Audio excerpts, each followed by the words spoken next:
Bienvenue dans le podcast à contre-courant, le podcast des mères audacieuses, le rendez-vous inspirant qui met en lumière des femmes et des hommes qui ont choisi de redéfinir leur trajectoire, de créer leur propre voie et de conquérir leur indépendance.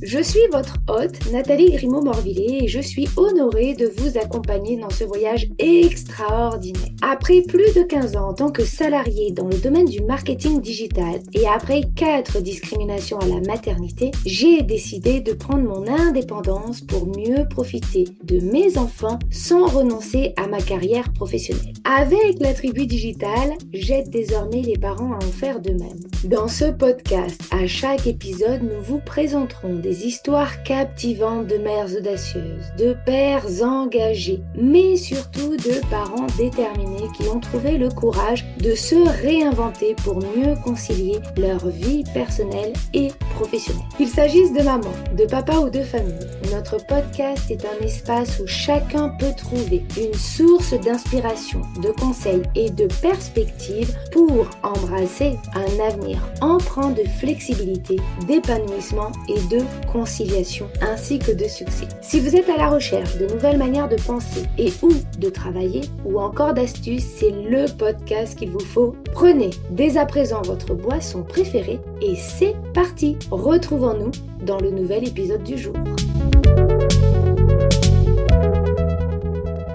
Bonjour à toutes et à tous et bienvenue dans ce nouvel épisode de podcast. Nous allons aborder un défi particulier lorsque nous sommes entrepreneuses et même entrepreneurs, à savoir la maladie. Le monde de l'entrepreneuriat nous met souvent face à des défis et des batailles souvent épiques. Mais lorsque la maladie s'invite dans notre quotidien, comment pouvons-nous continuer à nous battre tout en ne laissant pas tomber notre petit bébé, notre entreprise ? Aujourd'hui, je vous emmène avec Marilyn pour découvrir son récit inspirant, sa lutte, ses défis, mais aussi ses triomphes, car elle est aujourd'hui en rémission. Nous allons découvrir le portrait d'une femme à la force de caractère bien trempée qui a refusé de se laisser abattre, même dans les moments les plus sombres. Bonjour Marilyn, quelle gratitude de te recevoir aujourd'hui. Bonjour Nathalie, merci de m'accueillir sur ce podcast. Avec grand plaisir. Écoute, pour commencer cette interview, est-ce que tu peux te présenter à celles et ceux qui nous écoutent ? Mais bien sûr. Alors, moi je suis Marilyn, je vais avoir 35 ans en fin d'année. J'habite en Bourgogne depuis 10 ans, mais je suis originaire du sud de la France, principalement dans le centre-Var. D'accord. Et donc, tu es maman, je suppose. Enfin, je le sais plutôt. Et combien d'enfants as-tu ? Oui, je suis maman d'une petite puce qui est née en décembre 2020. Donc, qui vient de fêter ou qui va fêter 3 ans. Qui a fêté ses 3 ans il y a quelques mois. D'accord. Bon, super. Est-ce que tu peux nous raconter comment nous nous sommes rencontrés ? Alors oui, moi j'ai suivi, je suis tombée sur un post sur Facebook en août 2021, sur un webinaire que tu annonçais, et j'ai fait ma formation avec toi où j'ai été certifiée au mois de janvier 2022, et on s'est vu aussi en face à face au mois de février à Paris. 2022. Exactement, je me souviens très bien de ce moment-là. On avait passé 2 journées ensemble pour justement permettre à chacune de pouvoir lancer son activité et de vous rebooster. Exactement.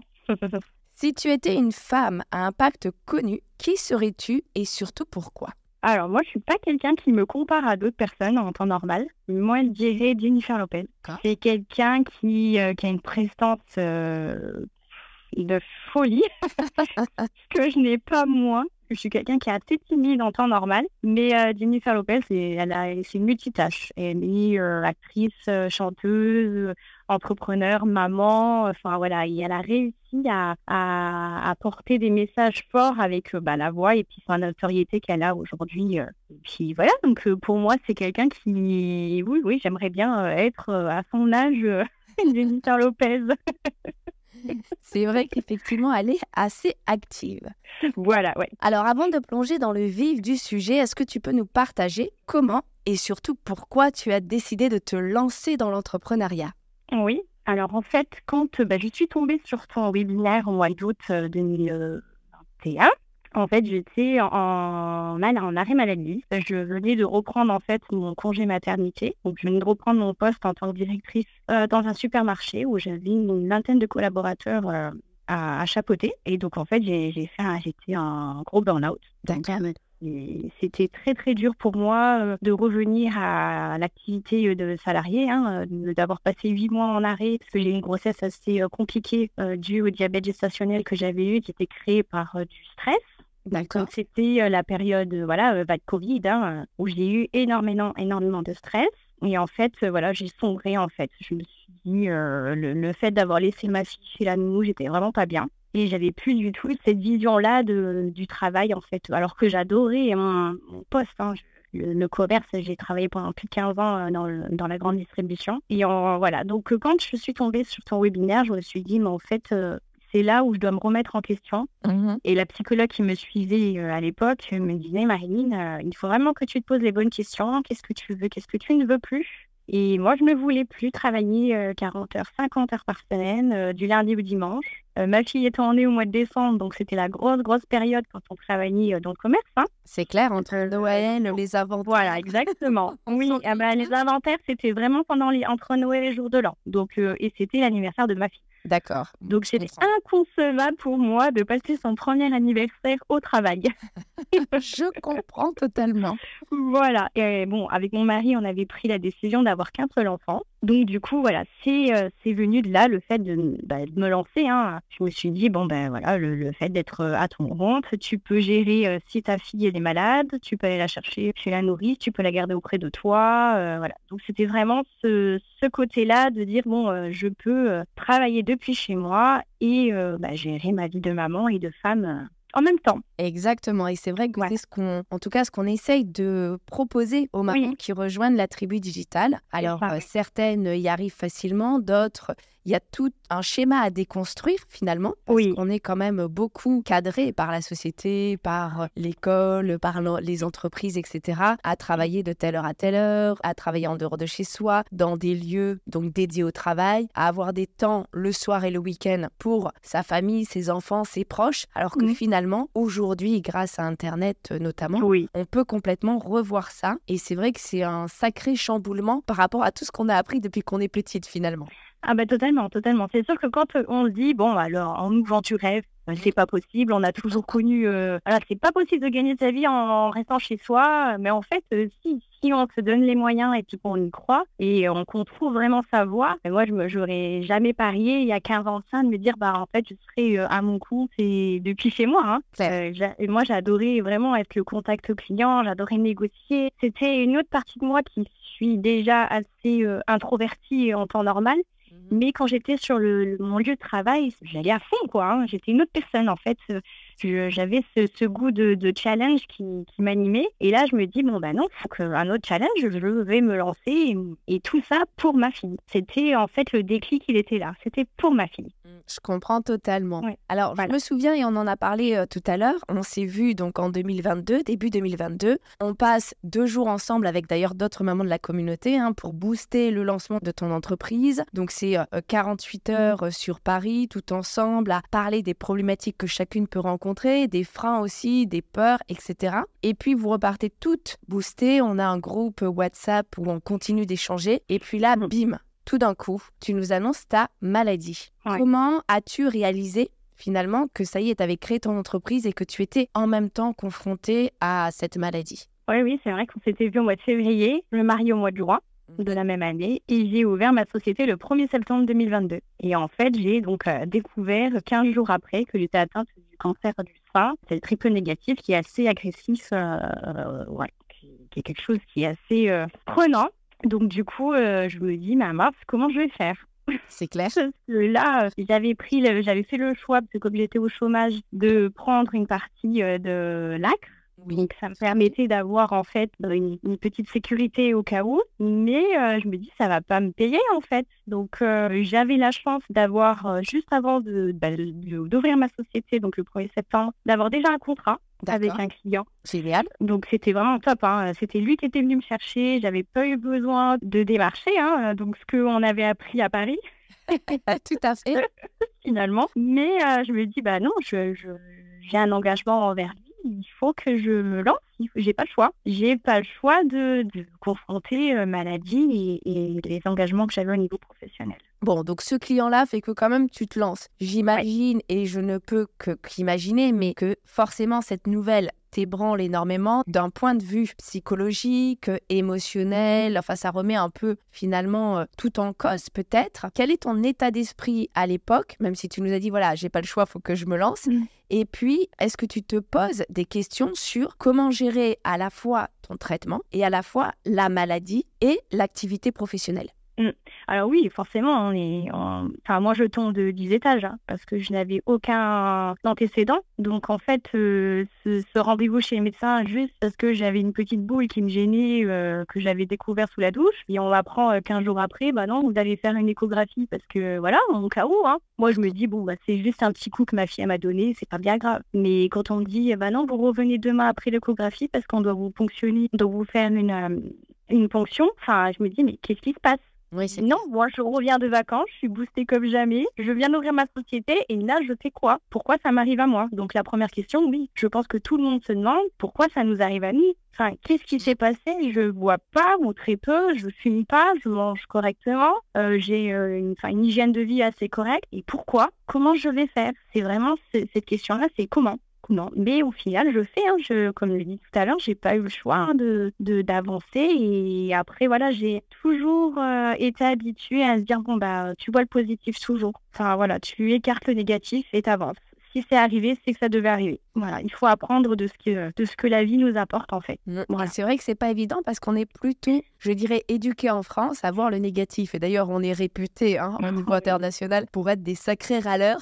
Oui. C'est pas bien. Mais c'est vrai que voir le positif quand quelque chose d'aussi grave nous tombe, on va dire, sur le coin du nez, c'est quand même difficile. Et puis là, d'autant plus que autant les salariés sont quand même globalement bien protégés, ils peuvent avoir donc des indemnités de la sécurité sociale, l'entreprise va leur prendre en charge sur une certaine période leur salaire, donc ils peuvent se mettre en arrêt maladie et se faire soigner correctement. Lorsqu'on est indépendant, et même, je dirais, ce qui est un peu dommage, c'est qu'en tant qu'entrepreneur, on crée aussi beaucoup de valeur en France, mais on n'a pas les mêmes droits que les salariés, et ce, même face à une maladie comme le cancer. J'imagine qu'une des problématiques qui s'est rapidement posée, et tu en as parlé justement il y a quelques minutes, c'est de te dire, ok, je suis pas salarié, je viens de créer ma société, bon, j'ai un client qui me fait confiance, mais finalement, je dois me soigner en même temps que je dois continuer à faire rentrer de l'argent parce que mes factures, elles vont pas s'arrêter pendant plusieurs mois, pendant les mois de traitement pour pouvoir me laisser justement souffler.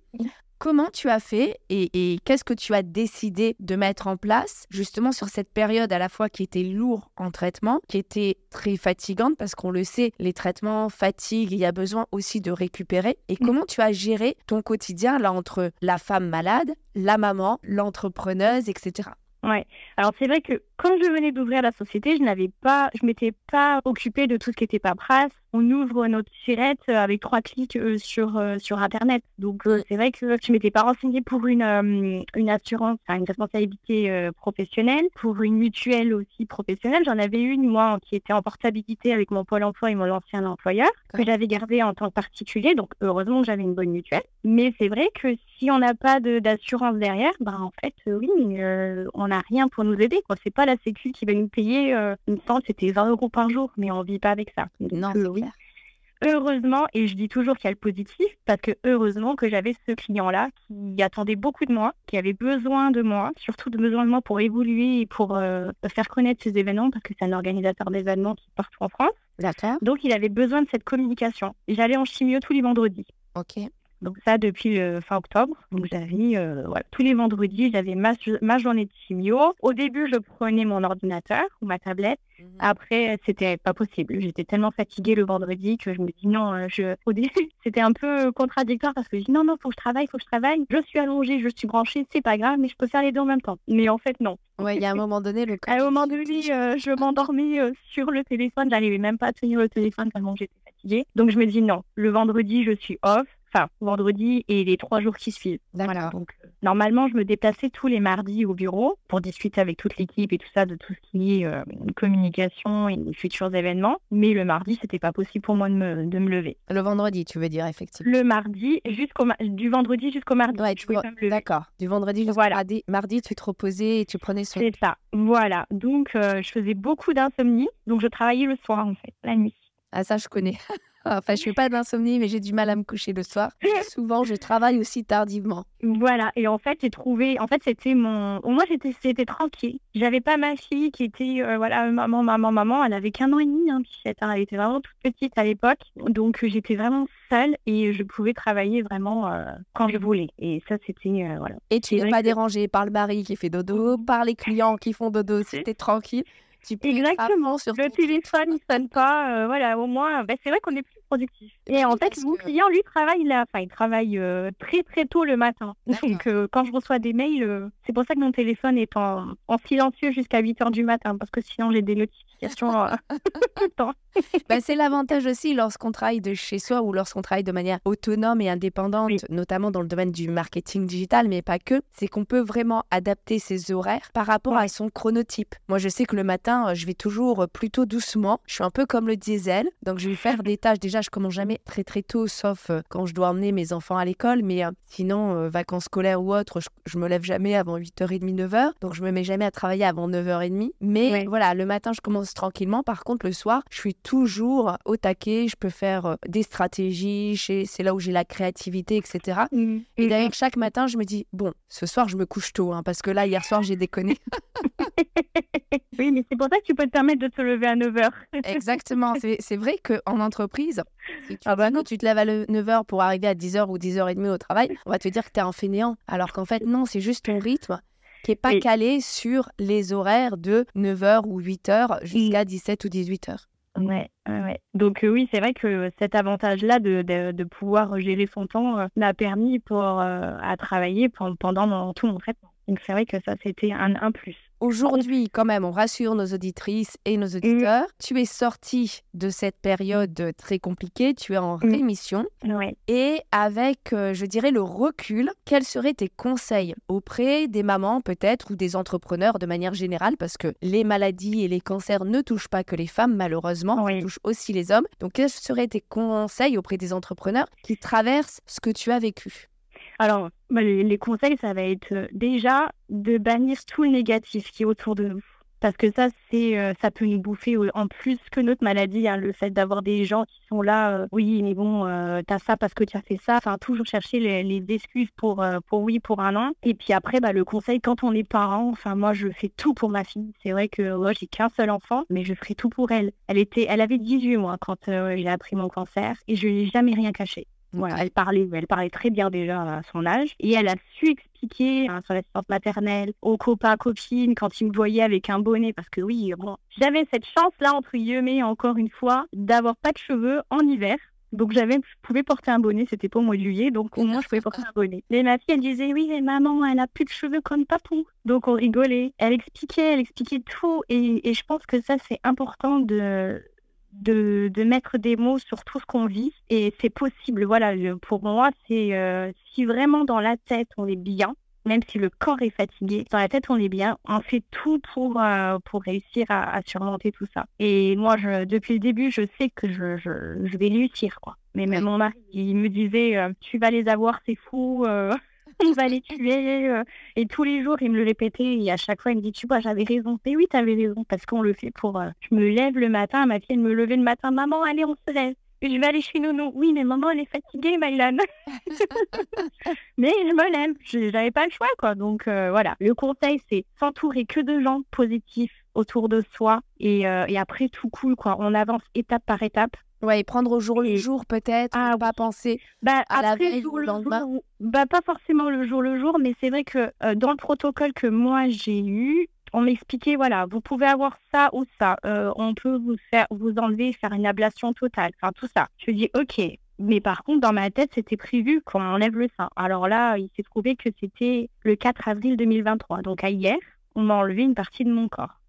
Mais je me dis, c'était il y a 1 an déjà. Et en 1 an, il s'est passé plein de choses positives finalement. Du coup, même si voilà, il y a eu ces 9 mois de galère derrière. Donc toujours le positif et on avance étape par étape. Mais c'est vrai que d'en parler, c'est important. Moi, j'ai commencé à en parler sur mes réseaux, surtout sur Instagram, une fois que les étapes étaient passées. Oui. Pas pendant, parce que voilà, j'avais pas envie forcément de montrer un visage fatigué, même si j'avais toujours le sourire. Mais c'est pour montrer que voilà, j'ai réussi. Si moi j'ai réussi, toi tu peux réussir aussi. Et oui, et c'est vrai que souvent, face à la maladie, moi je le vois, certaines personnes vont s'isoler et justement, surtout ne pas en parler, ni aux proches, ni à personne. Et du coup, vivre avec ça, ça va peut-être ronger l'intérieur.